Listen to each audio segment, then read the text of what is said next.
Pada pagi ini kami akan belajar kebenaran firman Tuhan melalui kelas Kambium ini. Tolong masing-masing kami ya Bapak punya kerinduan untuk ada kehausan akan mendengar dan belajar akan tentang firman-Mu. Terlebih lagi kami ingin dimuridkan supaya kami bisa meneladani Kristus. Dan Kristus boleh nyata dalam kehidupan kami masing-masing. Kami menyerahkan juga Pak Usada yang akan memimpin. Biarlah Tuhan memberi hikmat dan apa yang diajarkan dengan kata-kata yang sederhana, biarlah boleh kami terima dan boleh masuk dalam hikmat dan akal budi kami, sehingga kami boleh mengerti dan belajar akan kebenaran firman Tuhan. Terima kasih ya Bapak Surgawi. Kami menyerahkan juga untuk teman-teman kami yang belum bisa hadir, biarlah Tuhan juga memberkati, sehingga mereka juga bisa join bersama kami melalui kelas Kambium ini. Di dalam nama Tuhan Yesus kami sudah berdoa dan syukur. Amin. Amin. Selamat pagi Bapak Ibu. Amin. Terima kasih. Selamat pagi semua. Pagi, Selamat pagi, Pak. Ya, Pak Pram kelihatannya lagi ini ya Bu Elvin ya, lagi ada kegiatan ya, lagi rapat Iya, ya. dua meeting. Oke, mudah-mudahan bisa ini ya, bisa konsentrasi. Lagi meeting memang tidak gampang. Baik, sekali lagi selamat pagi semuanya. Selamat pagi Bapak. Selamat pagi Pak Usada. Iya, apa kabar pagi ini? Puji Baik, Tuhan. sehat. Iya, puji Tuhan. Senang kita bisa ketemu lagi ya. Ini sudah tanggal 4 Desember. Ya, sudah masa Raya Advent yang pertama. Besok sudah yang kedua. Yang kedua. Besok yang kedua. Baik, minggu lalu kita sudah belajar tentang bersaksi. Bersaksi. Ya, jadi kita ingat waktu kita belajar tentang bersaksi ini, bersaksi itu artinya menceritakan kepada orang lain apa yang kita lihat, kita dengar, dan juga kita alami. Lebih fokus kalau kita ingat bahwa untuk kita, apa yang kita alami di dalam hidup kita, di dalam anugerah keselamatan yang daripada Tuhan. Ya, sehingga kita tahu bahwa Tuhanlah satu-satunya jalan kebenaran dan hidup. Tidak ada seorang pun yang datang kepada Bapa kalau tidak melalui Tuhan Yesus. Jadi satu-satunya. Dan mengapa kita bersaksi? Karena ini memang mendatangkan kemuliaan bagi nama Tuhan dan membuat orang lain juga mengalami keselamatan dan kepenuhan hidup di dalam Kristus. Kemudian kita juga memang ini adalah tugas tanggung jawab kita sebagai orang-orang percaya yang sudah diselamatkan. Dan ini sebenarnya kalau dalam bahasa bagaimana menyederhanakannya, konsekuensi logis orang yang sudah menerima keselamatan itu pasti bersaksi. Sama seperti kita dapat makan enak saja. Misalnya tadi kita ngomong makanan ya, ada soto laksa di Bogor misalnya enak. Nah, kalau kita sudah makan enak, pasti kalau orang tanya di mana soto laksa yang enak, kita bilang itu di sana, di pojokan. Ya. Pasti kita akan menyampaikannya. Saya punya pengalaman waktu kami di Serpong, hampir semua tempat makan Serpong, Tangerang, bahkan kadang ada ulang tahun kita makan sampai di Bogor, di Bandung. Karena teman-teman kita itu kompak gitu loh. Jadi acara ulang tahun saja pergi jalan makan-makan. Itu masih umur 30-40 tahun. Sekarang sudah 50 sudah was-was ya. Kolesterol, asam urat sudah jaga-jaga. Kalau dulu liar ke sana kemari. Jadi apa yang kita alami sekarang sesungguhnya menuai apa yang sudah kita yang kita tanam di masa lalu kita. Nah, Bapak Ibu sekalian, cara bersaksi dengan berbagai cara ya, termasuk dengan ada 6 gaya di sini kalau kita pelajari di minggu lalu ya. Jadi setiap kita tuh punya karunia bagaimana kita bersaksi. Saya rindu bahwa kita semua kemudian aktif bersaksi bukan karena tugas tanggung jawab, bukan karena sungkan atau enggak enak, tapi memang didorong oleh karena kita tahu bahwa keselamatan itu hanya ada di dalam Tuhan. Ya, jadi ini dorongan yang dikerjakan oleh Roh Kudus di dalam hidup kita. Nah, ayat hafalannya Kisah Rasul 1 ayat yang ke-8. Ya, saya persilahkan kita akan menghafal kecuali Pak Pram karena sedang dalam rapat. Saya persilahkan yang lain. Mulai kalau dari layar saya di pojok kanan itu mulai dari Pak. Bu Pani, bukan Bu Pani Pak ya? Dari Pak Panjaitan justru. Oh iya. Oke. Oke Pak, saya akan membacakan menghafal ya Pak ya. Kisah Rasul 1 ayat ke-8. Tetapi kamu akan menerima kuasa kalau Roh Kudus turun ke atas kamu, dan kamu akan menjadi saksiku di Yerusalem dan seluruh Yudea dan Samaria dan sampai ke ujung bumi. Demikian firman Tuhan. Mantap, perfect. Oke, silahkan Pak. Bapak mau tunjuk siapa? Paling Pak Ani Pak, udah tahu dia udah langsung ada. Sentimen Pak Torang sama Bu Fani. Besok kayaknya saya harus ngasih kue Bu ke Pak. Nggak jadi-jadi sih, nggak jadi-jadi Bu. Jadi gitu Bu Dwi, nggak jadi-jadi, jadi terpaksa lah gitu Bu. Ya tembak terus ya Pak. Karena saya senang kelihatannya dia udah grogi Bu. Jadi Pak Usada juga udah. Baik Pak, saya coba mudah-mudahan nggak salah. Tetapi Bersaksi. Tetapi kamu akan menerima kuasa kalau Roh Kudus turun atas kamu, dan kamu akan menjadi saksiku di Yerusalem dan di seluruh Yudea dan Samaria dan sampai ke ujung bumi. Iya, tepuk tangan. Ya, selesai dengan damai. Silakan Usi, ke siapa lagi? Bu Esther. Silakan Bu. Oh dia malu, pasti bisa. Kisah Para Rasul 1 ayat yang ke-8. Tetapi kamu akan menerima kuasa kalau Roh Kudus turun ke atas kamu, dan kamu akan menjadi saksiku di Yerusalem dan di seluruh Yudea dan Samaria dan sampai ke ujung bumi. Oke, mantap. Silahkan Ibu mau tunjuk siapa? Masih ada 3 pilihan, Ibu Dwi, Ibu Lydia, dan Ibu Anik. Bu Lydia deh. Ibu Lydia, silahkan Bu. Kisah Para Rasul Kisah Para Rasul 1 ayatnya yang ke-8. Tetapi kamu akan menerima kuasa kalau Roh Kudus turun ke atas kamu, dan kamu akan menjadi saksiku di Yerusalem dan di seluruh Yudea dan sampai ke ujung bumi. Dan Samaria.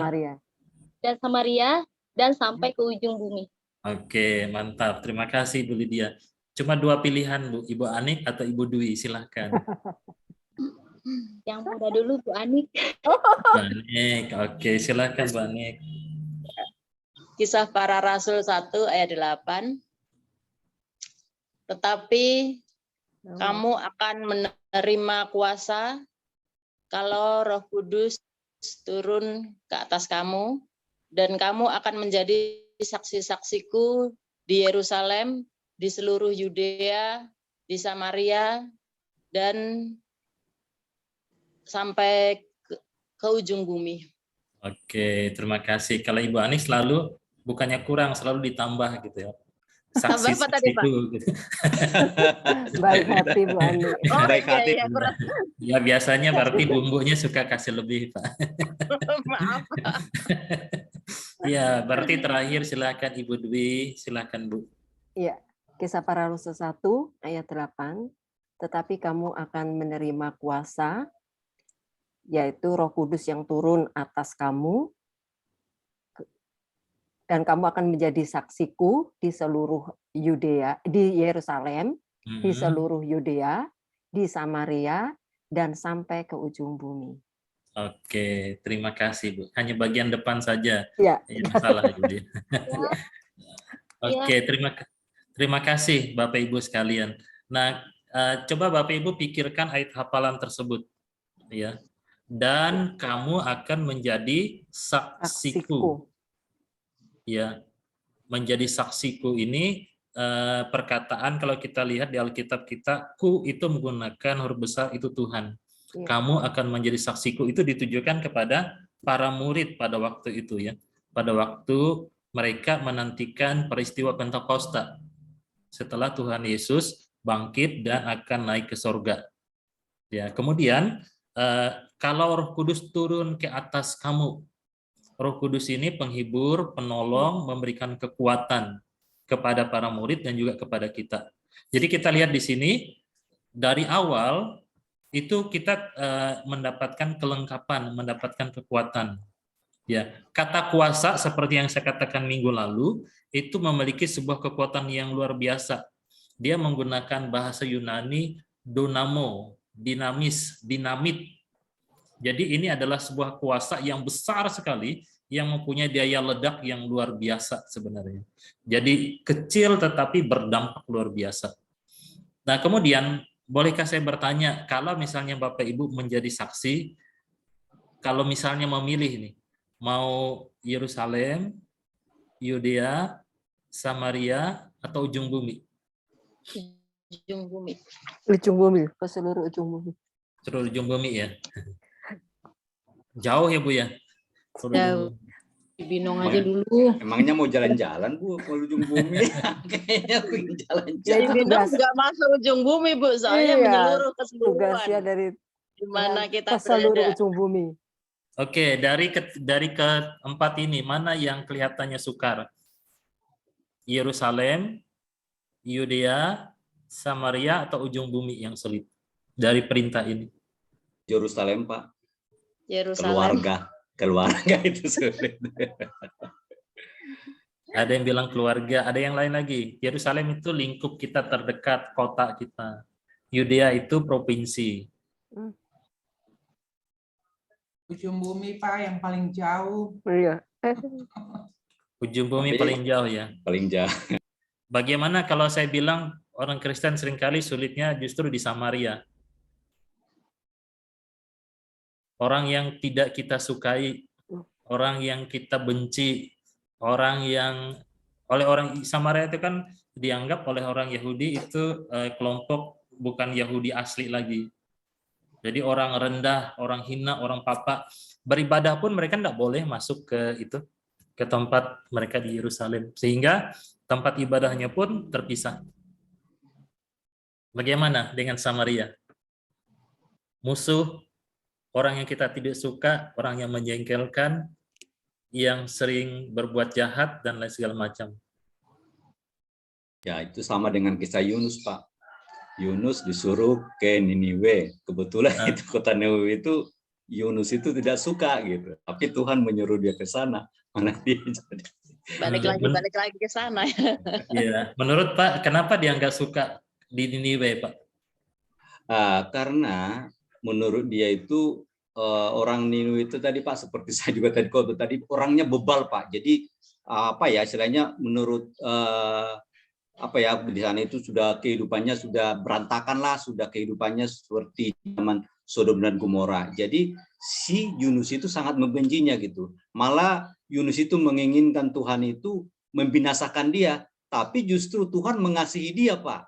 Mengasihi maksudnya Niniwe itu, maka Yunus disuruh ke sana. Padahal dalam hati Yunus, jangan saya ke sana. Makanya dia mau disuruh ke Niniwe, malah dia ke Tarsus. Akhirnya ya itu yang saya lihat dari pembahasan mengenai Yunus itu begitu Pak. Sangat. Kalau Bapak Ibu jadi Yunus, kemungkinan besar kita melakukan hal yang sama. Kemungkinan besar. Coba ya bayangkan begini.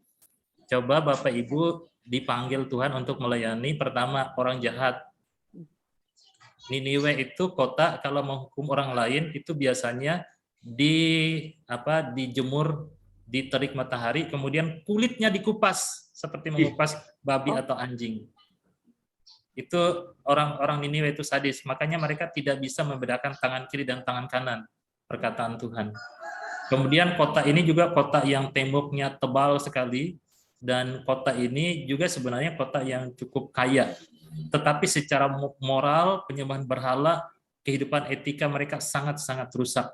Tapi Tuhan mengasihi. Nah, seandainya Pak Panjaitan dipanggil, pergilah ke Niniwe.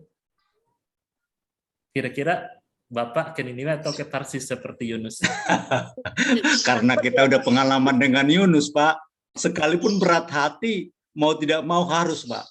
Kan akan bertanya, Tuhan, lepas kelacauan ini daripadaku.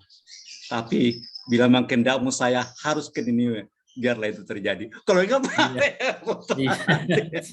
iya. Apa beda Yunus dengan kita? Yunus berdoa di perut ikan. Kita berdoa ikan di dalam perut kita.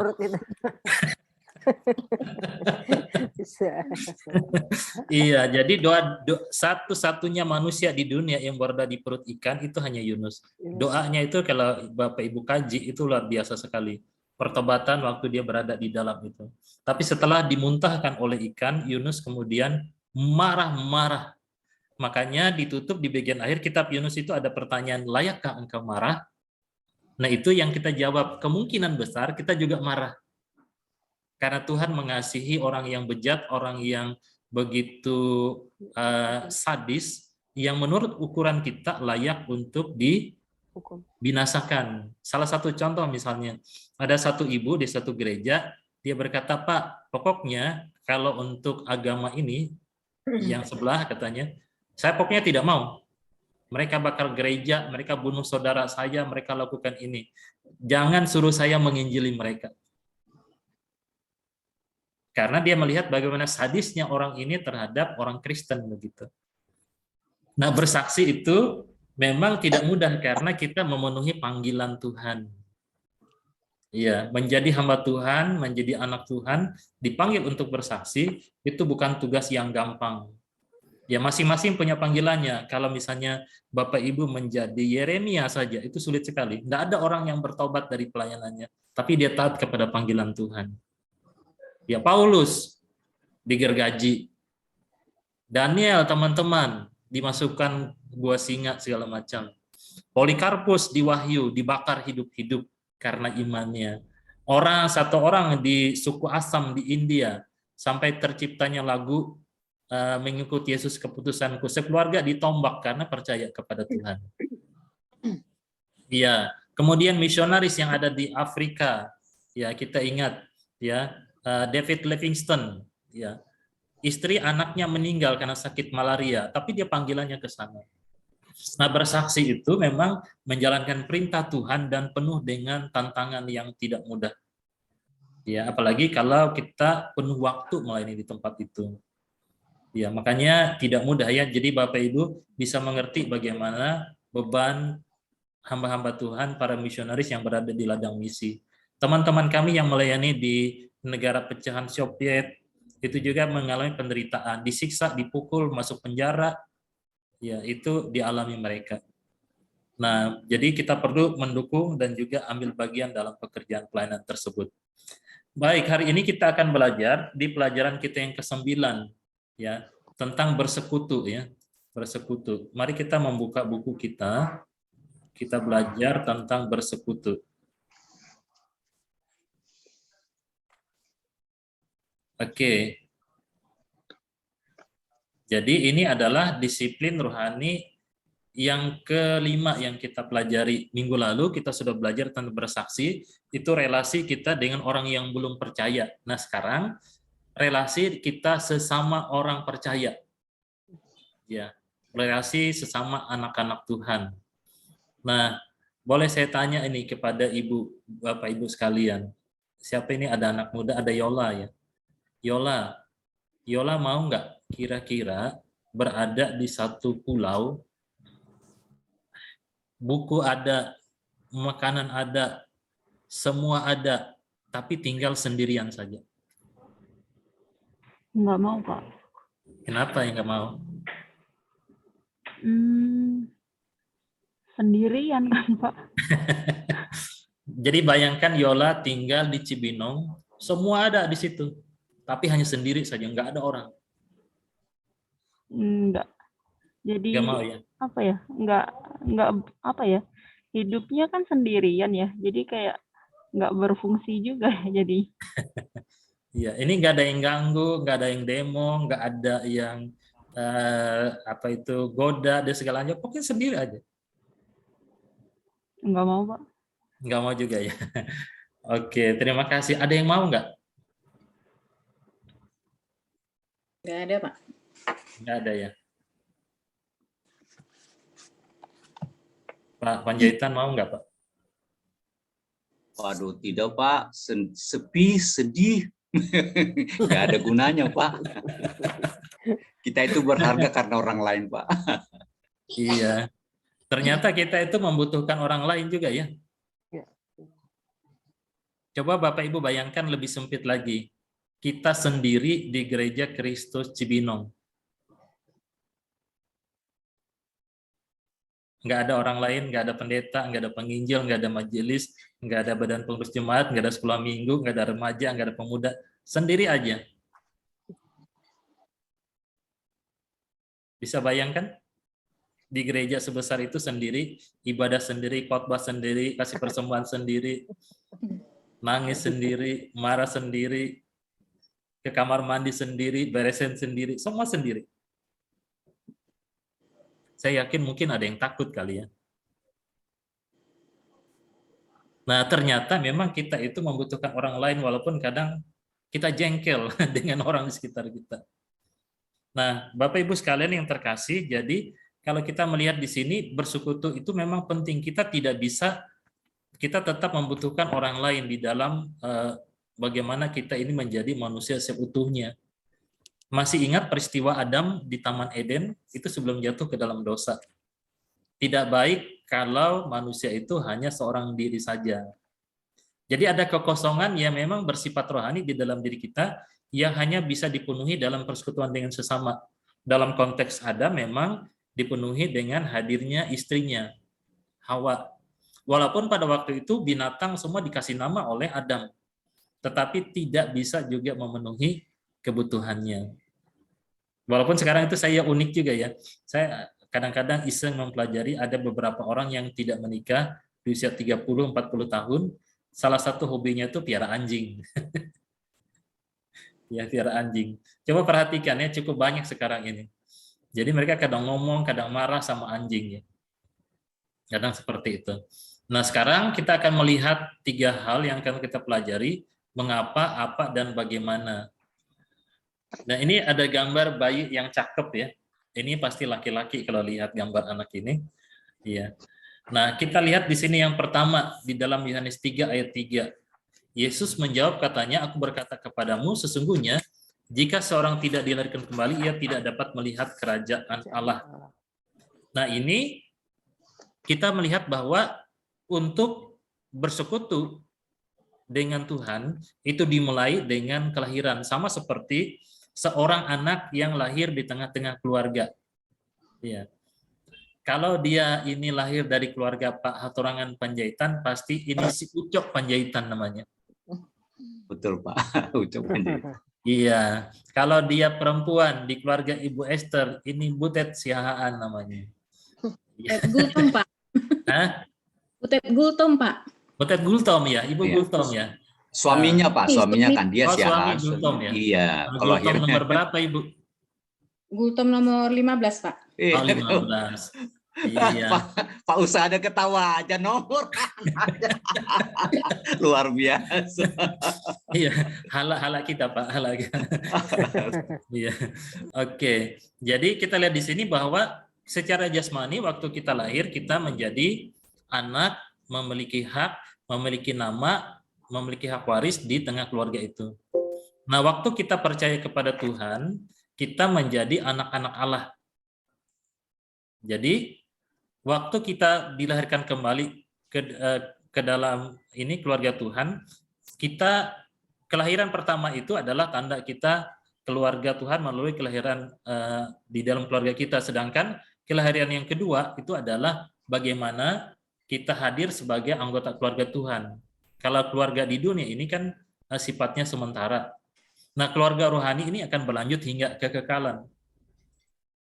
Jadi kita ini dari Medan, dari Jawa, dari Kalimantan bersekutu menjadi satu gereja, kemudian gereja-gereja lain yang ada di sekitar kita, setiap orang percaya di muka bumi ini adalah keluarga kita. Oke, jadi semua kita ada di Zoom ini keluarga. Ya, keluarga. Jadi kita ini keluarga bukan karena ikatan darah, tetapi karena ikatan rohani yang sangat kuat. Ya. Jadi ini sungguh luar biasa. Makanya kita harus saling mengasihi satu dengan yang lain. Oke, silahkan Ibu Dwi, tolong baca ini Bu, bagian ini di slide. Iya. Pada saat kita dilahirkan kembali ke dalam keluarga Tuhan, kita mendapatkan hadiah ulang tahun kita, nama keluarga. Keserupaan keluarga, hak istimewa keluarga, kedekatan hubungan keluarga, warisan keluarga. Oke, sama ya prinsipnya seperti waktu kita lahir di dunia ya. Kita punya nama, kita punya hak istimewa, punya keserupaan, ya. Atau ada anak Bapak Ibu yang lahirnya nggak serupa dengan orang tuanya? Nggak ada, Pak. Nggak ada ya? Nggak ada, Pak. Walaupun ada kemungkinan kita curiga, misalnya kalau kita kulitnya putih, dua-dua suami istri, tiba-tiba anak kita lahirnya hitam. Jangan dulu curiga. Yang dicurigai siapa berselingkuh? Pasti ibu kan? Makanya orang bilang kalau anak itu mirip bapaknya aman. Itu berarti betul ibu tidak berselingkuh. Ya. Tapi jangan langsung curiga dulu, misalnya putih-putih kemudian anaknya hitam. Karena ini beberapa kejadian memang langka ya. Di Amerika pernah terjadi seorang suami curiga dengan istrinya karena anaknya lahir kok beda dengan kulit mereka berdua. Ya. Jadi, tapi kemudian dites DNA itu betul DNA mereka berdua. Ternyata dari ininya opungnya itu negroid. Jadi ada kemungkinan juga mereka punya keturunan yang negroid juga. Walaupun ini kejadian-kejadian yang langka. Ya pernah terjadi satu peristiwa, ini kisah nyata Bapak Ibu sekalian. Ada jemaat kami waktu di Serpong itu melahirkan di Jakarta. Kemudian diantarlah anak di sampingnya. Dia kaget, kok dia kan orang Chinese, yang lahir ini anaknya kok hitam besar gitu loh. Rambutnya juga beda, keriting, sedangkan mereka lurus rambutnya. Mereka bingung, kok anak saya jadi begini? Bagaimana kisahnya? Untung itu hari itu dicek baik-baik, ternyata ketukar. Ketukar, salah antar. Ketukar loh. Iya, itu sempat ini loh, kejadian waktu itu di Jakarta waktu itu. Untung itu bisa ditemukan ya. Ya, karena memang kan ada tanda-tandanya. Garis tangan, garis kaki, segala macam itu kan kelihatan kan kemiripan dengan bapak dan ibunya. Dia. Ada cerita lagi nih. Saya cerita dikit. Ada satu hari seorang pendeta jemur anaknya. Waktu sudah lahir kan dijemur supaya dapat vitamin D. Yeah. Ya dia balik gitu loh. Dalam hatinya, kok anak ini dibolak-balik kayak ikan asin aja katanya. Tapi lama-kelamaan hari demi hari dia kemudian jemur anaknya. Kok lama-kelamaan anak ini mirip saya katanya. Tadi dia pikir kok bolak-balik kayak ikan asin gitu. Tapi lama-kelamaan kok anak saya ini mirip saya katanya. Iya. Nah kita ini lahir sebagai keluarga Tuhan. Ada keserupaan keluarga. Kita ingat bahwa kita itu dilahirkan dengan tujuan serupa dengan gambaran anaknya. Punya hak istimewa. Kita ingat waktu kita belajar tentang doa, doa adalah hak istimewa. Kemudian kedekatan satu dengan yang lain. Kemudian juga warisan surgawi. Nanti Bapak Ibu bisa membaca di bagian-bagian ayat-ayat yang tertulis ini ya. Di bagian buku kita, Bapak Ibu juga bisa memperhatikan ya. Karena ini menjadi satu kekuatan dan sukacita bagi kita sendiri. Ya, kemudian berikutnya lagi, kalau kita membaca di dalam Efesus 2 ayat 19, jadi kita ini bukan orang asing, tetapi anggota kudus dan anggota-anggota keluarga Allah. Di Efesus 2 ayat 19 sampai 20. Kemudian kita juga menjadi satu di dalam Tuhan. Itu digambarkan di dalam 1 Korintus 12 ayat yang ke-13 ya. Jadi Bapak Ibu bisa melihat atau menulis di buku di situ. Yang pertama, kita dilahirkan kembali dalam keluarga Tuhan. Itu di halaman 72 kalau di buku saya. Kalau kemudian yang berikutnya, bersekutu adalah berhubungan sebagai sesama anggota keluarga Tuhan. Ya, di atasnya 1 Korintus 12 ayat 13 tersebut. Jadi ini kesimpulan awal ya. Jadi apakah bersekutu? Bersekutu adalah berhubungan sebagai sesama anggota keluarga Tuhan. Ya, jadi kita ini adalah saudara, kita ini adalah anggota keluarga. Sekarang kita masuk bagian yang kedua. Ya. Yang kedua, mengapa kita bersekutu? Nah, ini agak panjang ya. Oke, baik, kita akan baca pelan-pelan. Kisah Rasul pasal 2 ayat 42 sampai 47. Oke, silakan Ibu Lydia tolong bantu baca Bu bagian ini. 42 sampai 47. Suaranya belum dibuka, Bu. Mereka bertekun dalam pengajaran rasul-rasul dan dalam persekutuan, dan mereka selalu berkumpul untuk memecahkan roti dan berdoa, maka ketakutanlah mereka semua, sedang rasul-rasul itu mengadakan banyak mukjizat dari tanda, dan semua orang yang telah menjadi percaya, tetapi bersatu, dan segala kepunyaan mereka adalah kepunyaan bersama. Dan selalu ada dari mereka yang menjual harta miliknya, lalu membagi-bagikannya kepada semua orang sesuai dengan keperluan masing-masing. Dengan bertekun dan dengan sehati, mereka berkumpul tiap-tiap hari dalam bait Allah. Mereka memecahkan roti di rumah masing-masing secara bergilir dan makan bersama-sama dengan gembira dan dengan tulus hati, sambil memuji Allah, dan mereka disukai semua orang, dan tiap-tiap hari Tuhan menambah jumlah mereka dengan orang yang diselamatkan. Oke, terima kasih Bu Lydia. Nah, ini sekarang, renungan tadi Pak ya. Renungan tadi. Oke, nah sekarang coba Bapak Ibu lihat, ini ayat ini warna-warni ya. Ada biru, hijau, merah, dan coklat. Nah sekarang coba kita lihat di sini.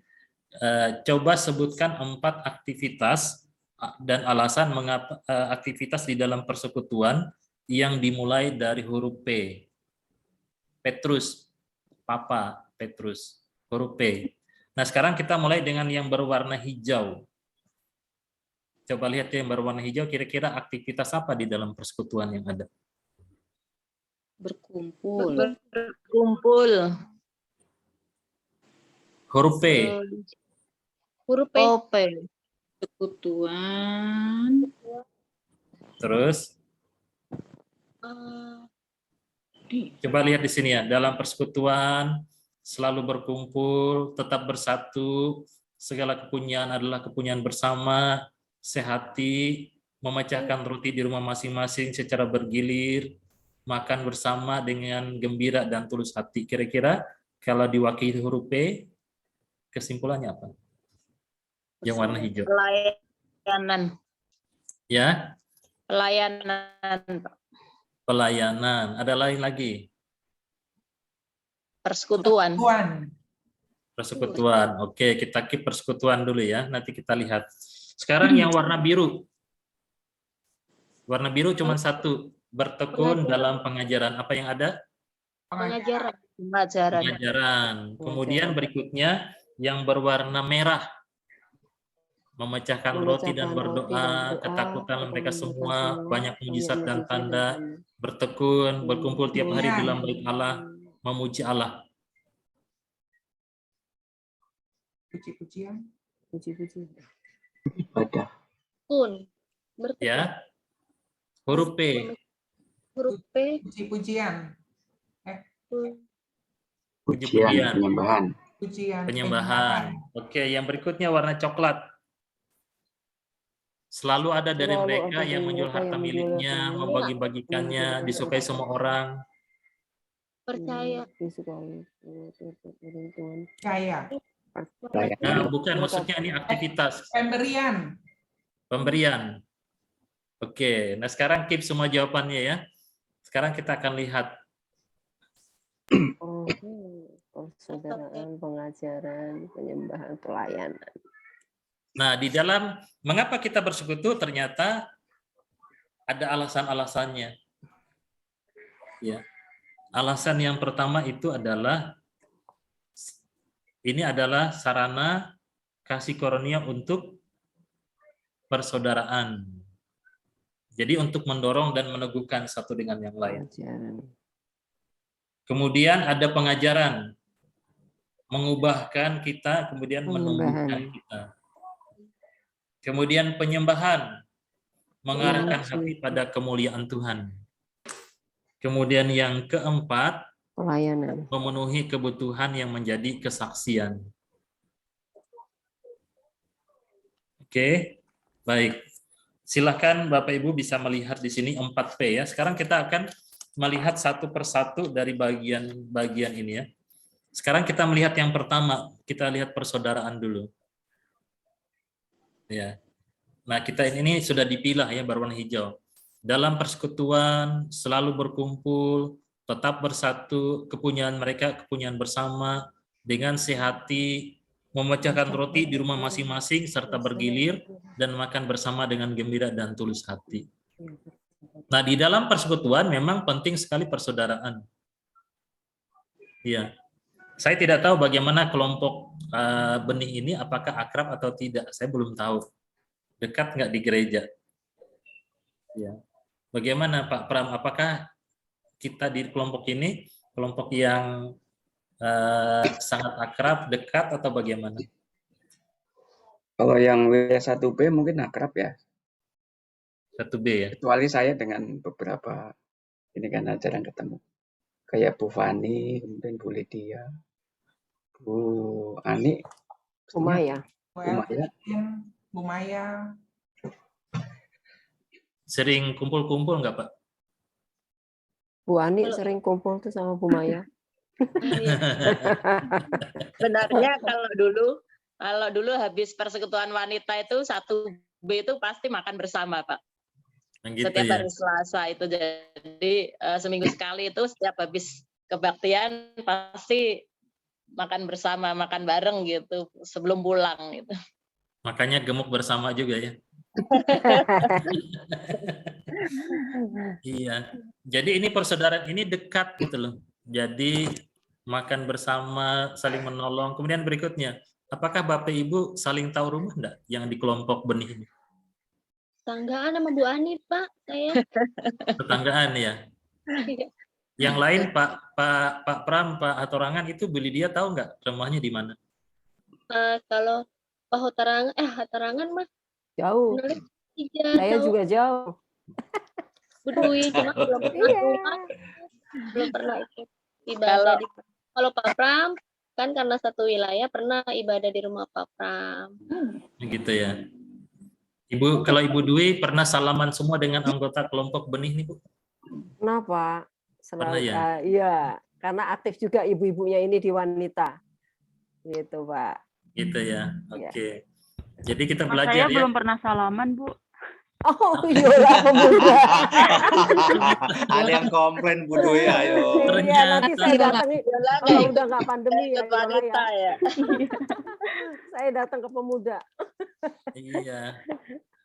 Kadang kalau sudah besar dan banyak orangnya begitu, enggak saling kenal. Kadang duduk kiri kanan enggak tahu siapa dia gitu ya. Nah, di dalam persekutuan memang ada ikatan persaudaraan yang kuat. Jangan sampai nanti di surga, lu ada di sini juga ya.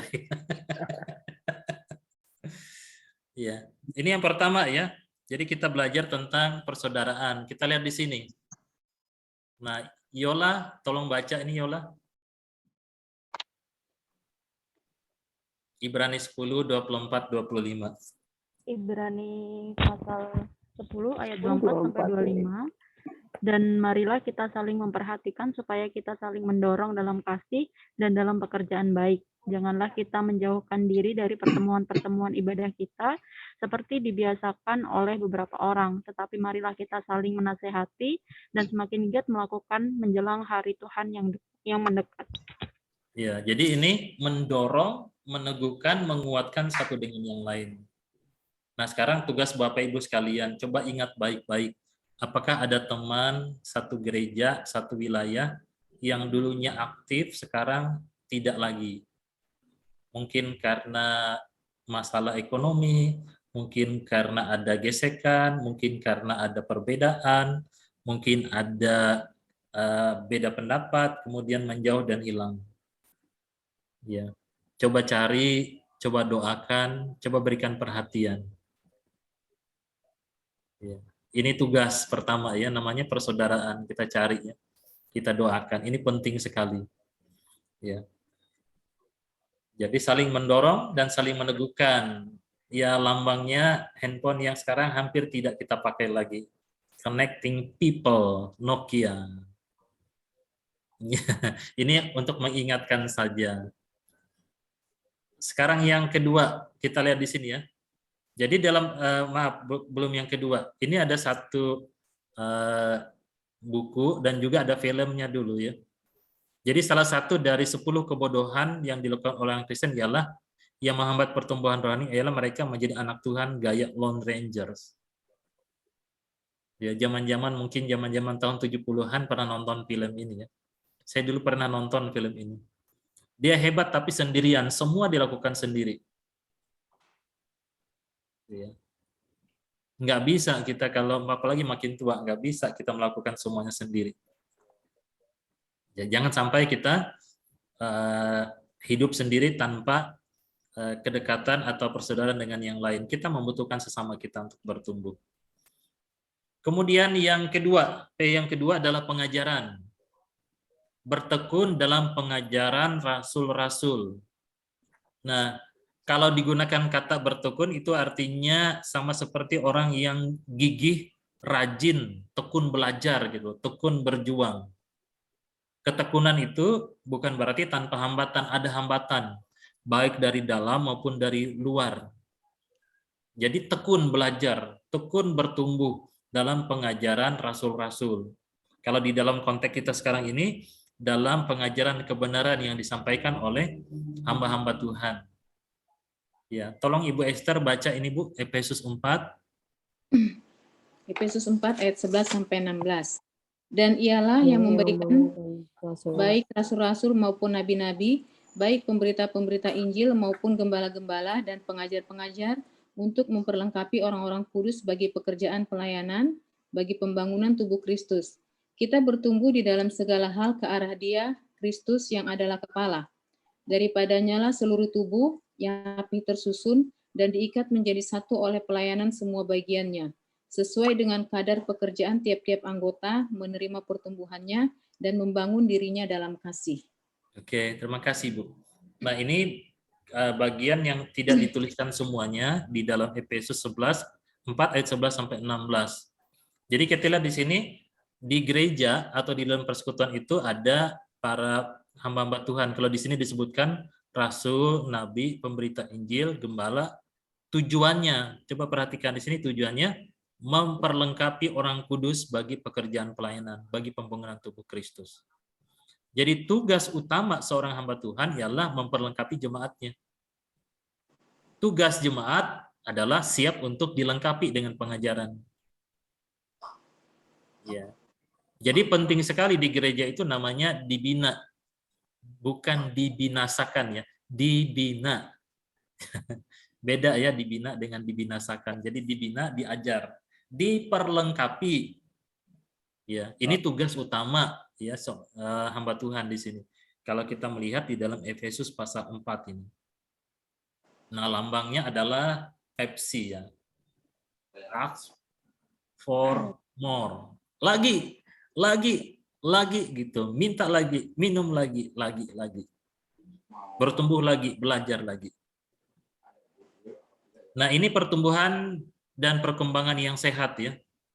Jadi sama seperti kita belajar di kelas pemuritan, ada pembimbing, ya. Kemudian ada rekan atau teman kita untuk bertumbuh. Tetapi jangan stop hanya sampai di sini. Ada orang yang kita bimbing. Ya, makanya Bapak Ibu sekalian yang ada di dalam kelas pemuritan ini, kita sekarang ini sedang bertumbuh bersama-sama dengan rekan sekerja. Ya, ada yang membimbing kita dalam hal ini karena saya duluan saja, bukan orang yang lebih tua atau lebih senior, bukan, hanya lebih duluan saja belajar. Kemudian kita bersama-sama bertumbuh. Tapi nanti setelah itu Bapak Ibu harus juga punya orang yang dibimbing. Ya, orang yang kita muridkan, orang yang kita bawa kepada Tuhan, orang yang kita arahkan, orang yang kita didik. Mungkin polanya bukan seperti kelas pemuritan ini. Bisa saja polanya pola yang sama, bisa juga polanya bimbingan secara pribadi. Bisa saja dalam kelompok pertumbuhan dengan model yang lain. Ya. Yang penting kita bertumbuh dan ada orang yang memang kita bimbing. Ya. Kemudian yang ketiga, yang berwarna merah. Yang berwarna merah ini adalah penyembahan. Ya, berkumpul memuji Tuhan. Dalam 1 Tawarik 16 ayat 29 dikatakan, berilah pada Tuhan kemuliaan namanya. Bawalah persembahan dan masuklah menghadap Dia. Sujudlah menyembah kepada Tuhan dengan berhiaskan kekudusan. Nah, di dalam persekutuan kita ada penyembahan, ada pujian, ada ibadah. Ibadah yang hidup, ibadah yang inspiratif, ibadah yang menyentuh hati kita. Bukan ibadah-ibadah yang sifatnya formal, kering, di mana kita tidak bertumbuh di dalam pujian, di dalam ibadah tersebut.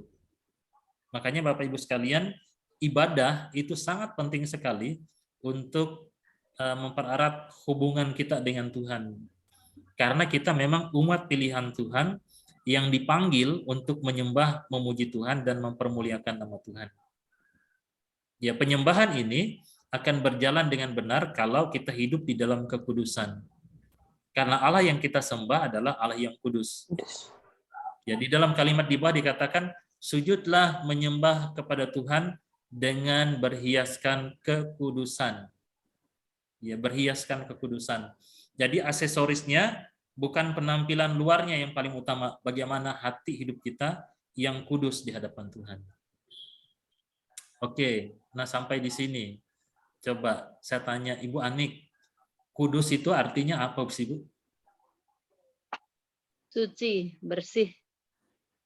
Suci, bersih itu persamaannya. Sekarang artinya kudus. Artinya itu apa ya, kemarin lupa. Lupa ya? Terpisah dari dosa. Ibu Fani, Usi? Terpisah dari dosa. Ya, kudus itu artinya dipisahkan atau dikuduskan ya. Ya, betul.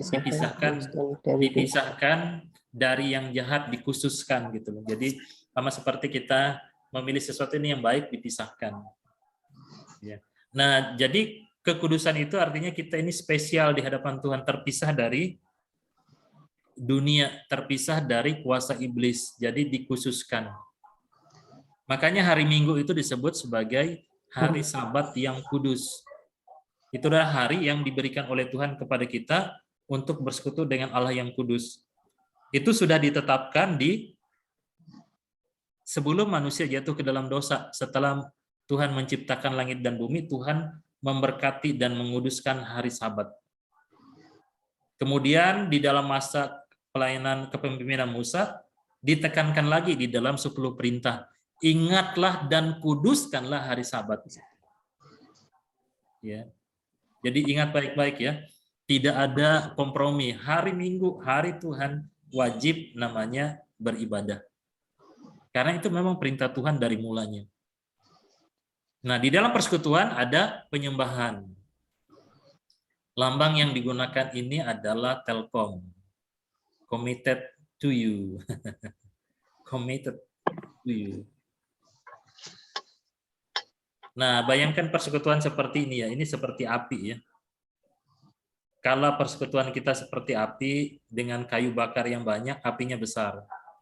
Tapi kalau ada yang mulai memisahkan diri akan terjadi seperti ini. Ya, kayu mulai dipisahkan, maka dikatakan begini. Ketika Anda mulai meninggalkan ibadah bersama, biasanya Anda juga sedang mulai meninggalkan komitmen lainnya sebagai anak Tuhan. Nyalakan tanda bahaya. Ya. Nah, perhatikan di dalam persekutuan kita kalau ada orang yang dulunya rajin, tapi kemudian nggak lagi bersekutu. Alasannya banyak biasanya. Ya. Alasan banyak. Tapi makin banyak alasannya, kemudian makin jauh dan makin hilang.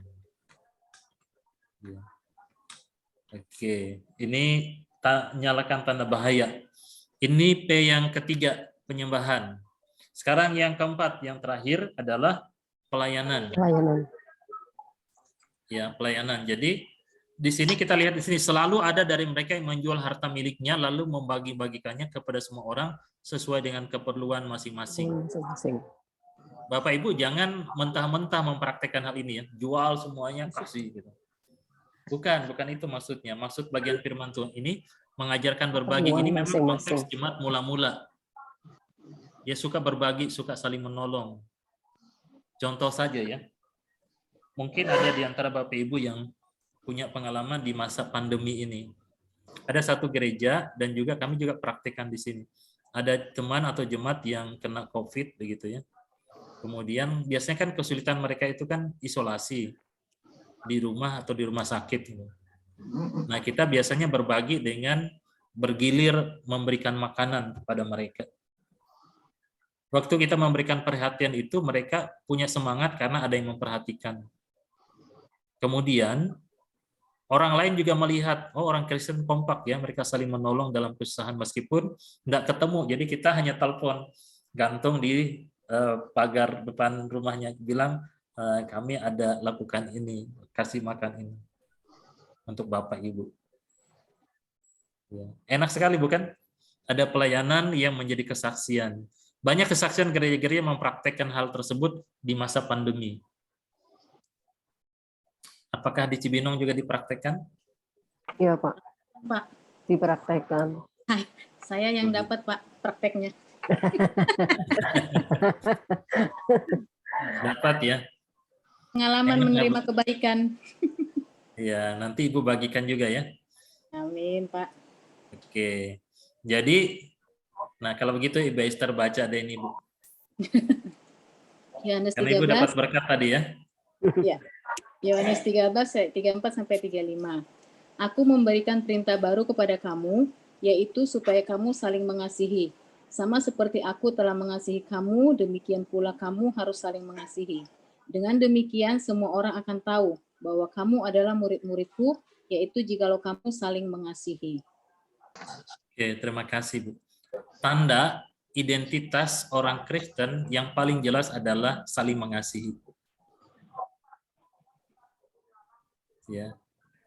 Kalau di dalam persekutuan, kalau di dalam gereja kita saling mengasihi, orang lain tertarik. Dia bagaikan magnet yang menarik benda lain. Daya tarik gereja itu adalah kasih satu dengan yang lain. Ya. Makanya orang Kristen itu sangat unggul karena di situ ada pengampunan. Ya, di situ ada kasih, di situ ada penerimaan apa adanya. Sebagaimana kita seutuhnya diterima oleh Tuhan. Kalau kita menghayati bagaimana keselamatan yang daripada Tuhan, maka kita waktu kita merasakan akan anugerah Tuhan yang besar, sikap seperti itu juga yang harus kita tunjukkan dalam hubungan kita dengan sesama kita. Namun sayangnya yang sering terjadi ialah sama seperti perumpamaan pengampunan di dalam Injil Matius. Utang kita yang tak terbayar, yang sangat banyak itu diampuni, diputihkan sama seperti raja mengampuni bawahannya. Tetapi kemudian waktu saja orang itu diselesaikan, hutangnya diputihkan, temannya yang berhutang yang bisa dibayar kemudian dicekik, dimasukkan ke dalam penjara. Ya, kita mendapatkan pengampunan tapi kita sulit mengampuni sesama kita. Iya. Akhir-akhir ini dengar kan isu-isu berita-berita yang ada sekarang lagi ramai kan? Karena anggaran dipotong, minta orang lain dipecat. Udah tahu ya ceritanya di berita ya. Padahal diri kita sendiri punya utang lebih banyak. Tahu ya maksud saya? Halo? Tahu ya? Ikuti berita kan? Enggak ngikutin. Enggak begitu. Nggak pernah nonton berita. Ketahuan semua. Aduh. Nggak nonton. Itu kan kasus ini kan, anggota MPR yang minta Menteri Keuangan dipecat karena anggaran dipotong. Padahal yang bersangkutan punya utang 136 miliar belum dibayar.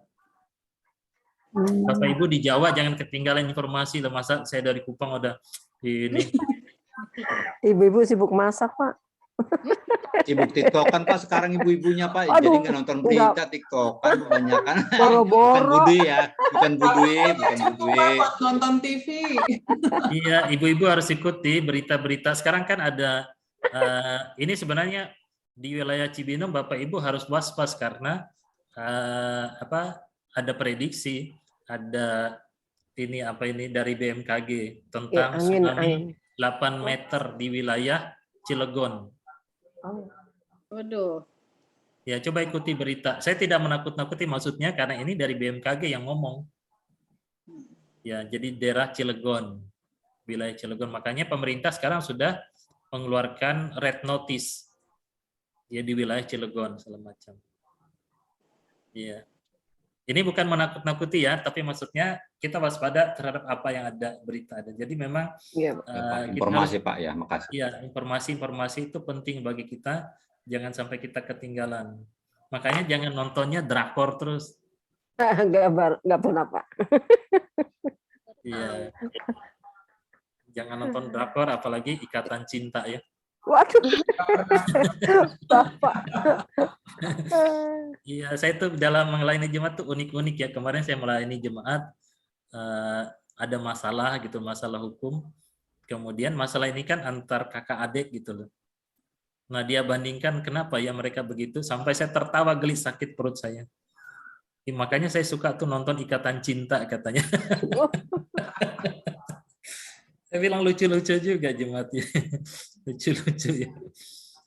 Oke, kita lanjut ya. Ini lambangnya Bank Mandiri ya. Ya maksudnya untuk mengingatkan saja. Ya, mulai ini dengan hati menuju yang terbaik. Oke. Ini gambar apa? Api obor. Yang pertama dulu gambar apa? Orang duduk berdua. Orang duduk berdua, kemudian ada apa lagi Bu Lydia? Bola-bola. Apa tuh bola-bola? Bola-bola. Ada kamera. Ada gambar gedung. Ada gambar gedung. Kemudian yang bulat-bulat itu apa? Iya, itu bulat-bulat itu apa sih? Itu bulat-bulat. Persegi. Oke, kalau nggak tahu nanti kita jawab. Yang kedua ini apa? Obor. Obor. Obor. Yang ketiga? Meriam. Meriam. Jadi yang pertama ini apa yang bulat-bulat ini? Ini granat. Oh, granat. Peluru dari meriam ini. Iya. Nah, coba kalau andaikan masing-masing sendiri-sendiri saja berdirinya. Punya kekuatan enggak? Terpisah-pisah. Enggak punya. Orang aja dekat peluru duduk aja santai kan? Nggak berfungsi. Nggak berfungsi. Coba kalau disatukan begini.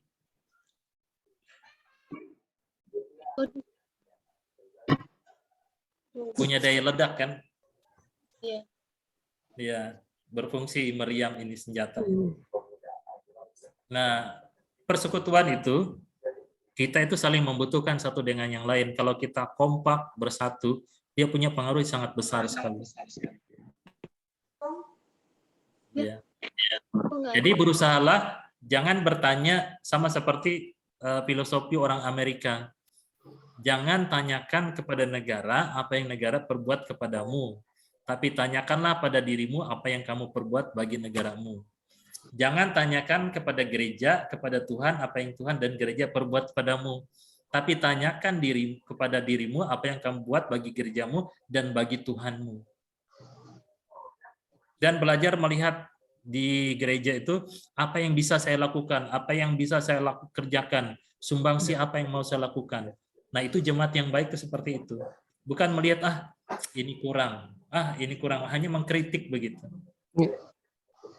Ya, kritik boleh, tetapi kita ambil bagian bagaimana menolong. Apalagi kalau kita melihat kelemahan, berarti Tuhan membukakan kita untuk melihat keterbatasan di situ. Di situ loh harusnya kita menjadi berkat. Oke, kita lanjut lagi. Jadi ada 4 ya alasan persekutu, dan di dalam persekutuan itu ada persaudaraan, ada pengajaran, ada penyembahan, kemudian ada pelayanan. Oke, sekarang yang terakhir, praktis. Bagaimana kita bersekutu? Ya, kelihatannya masih sempat nih Pak Panjaitan sebelum berangkat. Ya kelihatannya Pak. Ya Pak. Ya, cepat ini. Saya kebut Pak, speednya saya percepat nih. Iya. Nah, bagaimana bersekutu? Nah, di dalam buku ini, buku Rick Warren, The Purpose Driven Life, dikatakan demikian, kehidupan Kristiani lebih sekedar komitmen pada Tuhan. Tapi kehidupan Kristen juga meliputi komitmen kepada keluarga Tuhan. Tingkat komitmen saudara dalam persekutuan atau gereja lokal menunjukkan kasih dan komitmen saudara terhadap keluarga Tuhan. Saya ulangi ya. Tingkat komitmen saudara dalam persekutuan atau gereja lokal menunjukkan kasih dan komitmen saudara terhadap keluarga Tuhan. Karena kita berlatih di situ.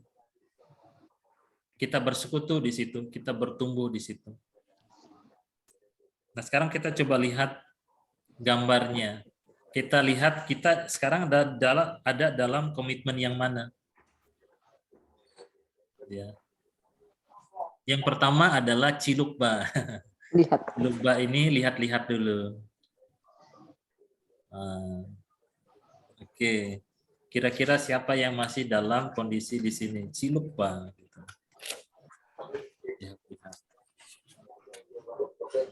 Jadi taraf melihat-lihat ya.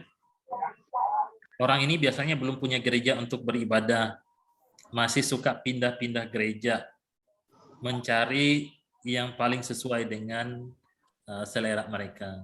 Lihat-lihat. Banyak kan di gereja seperti ini. Datang kemudian hilang. Oke, kemudian yang berikutnya lagi.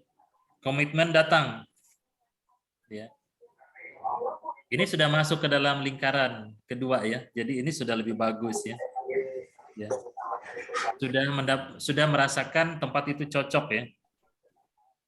Kemudian punya komitmen untuk terus datang. Enggak lagi pindah-pindah. Ini sudah datang. Yang ketiga, bertumbuh. Ya. Nah, sudah melalui masa lihat, datang, kemudian bertumbuh di sini. Ya. Mereka belajar, kemudian terlibat dalam kelompok kelas pembinaan, kelas pemuritan. Tidak hanya jadi pengunjung. Nah, kemudian yang terdalam adalah setelah bertumbuh, berbuah, kemudian melayani pekerjaan Tuhan. Oke, Usifani ada di kelompok mana? Melayani, Pak. Melayani. Ibu Lydia? Melayani.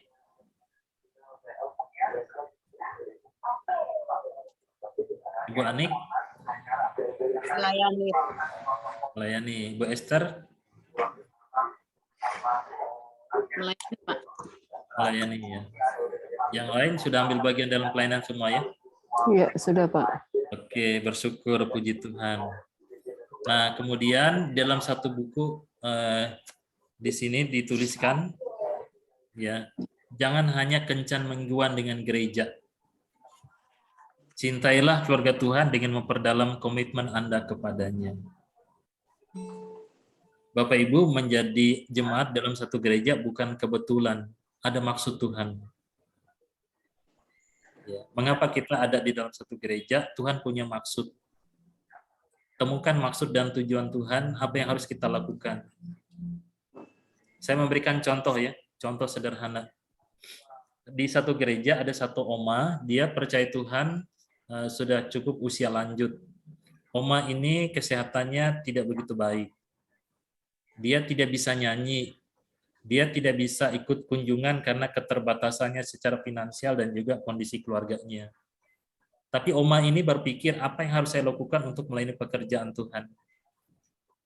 Nah, kemudian dia terinspirasi ya di dalam hatinya. Setelah dia berdoa, dia datang ke Pak Pendeta, kepada majelis, dia bilang, boleh nggak saya melayani di gereja ini? Beri saya kesempatan di masa tua saya hanya membantu ngelap kursi gereja sebelum jemaat datang. Kemudian taruh buku-buku pujian. Jadi kalau ibadah jam 8, dia datang jam 6. Dia bawa kain bersih, dia lap meja, kursi, ya dia bantu-bantu poster di situ. Dia tidak mengganggu. Kemudian dia atur buku segala macam di situ. Sambil dia berdoa, dia berdoanya begini, Tuhan tolong supaya mereka yang duduk di tempat ini duduk di tempat yang bersih. Kemudian mereka dapat memuji Tuhan dengan baik dengan setiap pujian yang nanti akan dinyanyikan. Doanya sederhana sampai pada akhir hidupnya. Ya. Tidak ada yang tahu, kisah itu hanya diketahui oleh sebagian kecil orang. Kemudian ada satu bapak lagi di satu gereja di Malang. Bapak ini juga tidak ini secara ekonomi. Kemudian bapak ini juga orang yang berpendidikan tidak sederhana, ya tidak kuliah. Dia percaya Tuhan, kemudian dia berbuat di gerejanya. Dia hanya punya keterampilan satu saja yang bisa dia sumbangkan, yaitu dia bisa nyetir mobil. Dia menawarkan dirinya untuk nyetir mobil menjemput anak-anak sekolah minggu setiap hari Minggu tanpa dibayar. Karena dia ingin anak-anak itu aman pulang pergi, kemudian keluarganya percaya karena ini adalah jemaat juga yang jemput, kemudian dia mengasihi anak-anak itu. Di mobil dia bercerita, dia mengasihi anak-anak, dan kemudian dari pelayanannya, meskipun dia tidak ngajar sekolah minggu, anak-anak yang dilayani itu bertumbuh kemudian menjadi orang yang hebat. Sederhana bukan yang dia lakukan? Bapak Ibu banyak yang bisa Bapak Ibu lakukan. Contoh yang lain lagi. Ya. Waktu kami melayani di Bengkulu, saya kurang lebih 3 tahun di Bengkulu, saya ada satu ibu ini sudah 80 tahun. Nah, kami melayani dulu di desa. Jarak antara gereja dengan tempat ibu ini kurang lebih 5-6 kilometer. Dia jalan kaki ke gereja. Dan selalu datang tepat waktu, mengalahkan para majelis gereja. Dan tiap berapa bulan, 4 atau 5 bulan, dalam jangka kalau uangnya cukup, dia biasanya mengumpulkan uang-uang receh setiap hari. Dia pekerjaannya hanya membersihkan kebun orang. Tapi dia memperhatikan hamba Tuhan dan pekerjaan Tuhan. Jadi dia kumpulkan 100-200 perak receh itu, dia buat di kantong kain. Kemudian kalau sudah cukup banyak, dia dengan air mata, dengan kesungguhan hati, dia serahkan di gereja untuk kami. Saya tolak, tetapi ibu ini bilang, bukan, ini dari hati saya untuk pekerjaan Tuhan. Jangan mengasihani saya, ini hati saya karena saya ingin terlibat dalam pekerjaan Tuhan. Bayangkan ibu ini dengan penuh kasih melayani, walaupun dia pernah luka ke gereja karena dia lewat hutan ditabrak babi hutan. Ya, tapi dengan hati dia melayani dan mempersembahkan itu untuk gereja Tuhan. Ya, luar biasa bukan? Banyak yang bisa dilakukan. Ya. Nah, di dalam komunitas kita sama seperti komitmen kita di pemuritan. Jadi untuk membangun sebuah komunitas kita belajar sebagai saudara jujur dan terbuka. Ya. kemudian bisa saling percaya, saling memegang rahasia. Nah, walaupun memang tidak semua orang di dalam komunitas itu bisa kita membukakan rahasia kita. Saling memperhatikan, saling mendorong, belajar saling rendah hati dan mengampuni. Kemudian ada kuantitas dan kualitas waktu bersama. Nah, inilah persekutuan yang harus ada di dalam gereja kita, dalam komunitas kita. Nah, kemudian Bapak Ibu sekalian, John Stott berkata, gereja adalah tubuh Kristus. Setiap orang Kristen merupakan salah satu anggota tubuh. Sedangkan Kristus menjadi kepala yang mengendalikan setiap kegiatan yang dilakukan tubuh. Setiap bagian tidak mempunyai tugas yang sama, tapi masing-masing diperlukan untuk melengkapi kegunaan dan kesehatan tubuh itu. Lebih dari itu, seluruh tubuh dijiwai oleh satu kehidupan yang sempurna, yaitu Roh Kudus. Kehadiran Roh Kudus itulah yang membuat tubuh itu satu adanya. Ya, ingat kita ini satu, Kristus sebagai kepalanya. Roh Kudus yang memberikan kekuatan, yang menghibur, yang menolong, yang membimbing kita. Nah, ini ayat hafalannya. Ternyata udah selesai, Pak Panjaitan. Baik, Pak. Makasih banyak, Pak. Ya, ayat hafalannya cuma 2 ayat saja. Ya. Mulai dari Ibu Fani minggu depannya, Pak Panjaitan. Iya, Bu Fani hafal sebenarnya, Pak. Sebenarnya hanya grogi aja, Pak. Hafal dia, Pak. Cuma kalau lihat Pak Usada dia langsung grogi, Pak, gitu. Secara psikologis. Itu kalau Pak Panjaitan yang grogi, Pak, jadi alihkan ke saya tuh, Pak. Oke, sampai di sini. Apakah ada sharing, ada pertanyaan dari Bapak Ibu? Saya persilahkan mengenai bersekutu. Ini disiplin rohani yang ke-5. Pertama, kita belajar saat teduh. Yang kedua, kita belajar tentang firman Tuhan. Ketiga, tentang doa.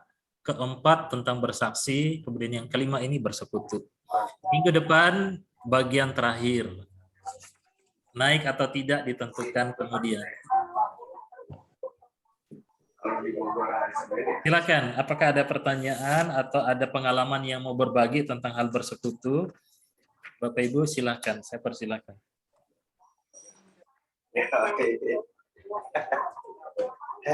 Yola, boleh saya tanya Yola, bagaimana di pemuda, apakah di pemuda satu dengan yang lain itu dekat, bersatu, atau saling kompak? Atau ada gap-gap atau kelompok-kelompok di dalam pemuda? Kalau sebelum pandemi sih, kalau saya kan termasuk baru ya Pak, 2017 kan baru gabung di Pemuda Gereja Kristus Cibinong. Kalau saya lihat sih, saya merasa saya yang baru ini kebersamaannya ada Pak, kompak. Kalau ketika ada kayak acara di luar, kami kan sebulan sekali itu ada kebersamaan, entah itu olahraga, entah itu kebersamaan, biasanya kita main keluar atau olahraga bareng gitu. Di situ ya berasa sih, dan saya sebagai yang baru ini juga welcome juga sih teman-teman pengurus di Gereja Kristus Cibinong. Terus kalau untuk persekutuan hari Minggu juga, kita kan biasanya kalau setelah persekutuan ada yang ngobrol dulu lah gitu. Terus kalau yang biasanya yang berasa sekali itu ketika persekutuan doanya di malam Minggu, Sabtu malam. Nah, di situ beneran berasa sih Pak, maksudnya kebersamaannya ada, saling supportnya ada, saling dukung dalam doanya ada. Itu sih, bersyukur sih bisa join di Pemuda Gereja Kristus Cibinong. Oke, bagus sekali ya kalau ada, terus pelihara dan tingkatkan ya, karena memang di dalam persekutuan akan kuat ya, khususnya anak-anak muda itu akan kuat dan mereka punya semangat ya, rasa persaudaraan itu akan kuat.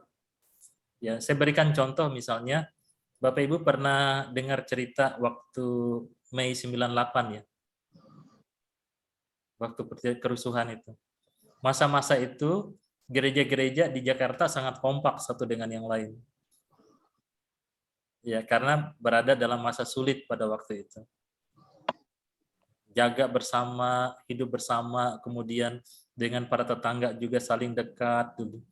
Tapi kemudian setelah masa itu berakhir, mereka bilang kembali lagi ke dalam kehidupan, kadang tidak kenal satu dengan yang lain.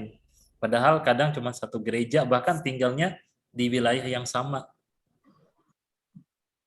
Ya memang inilah masalah kita di kota ya, biasanya seperti itu masalah kita. Kalau kami di sini enak sih, kekeluargaan itu sangat kuat kalau di daerah.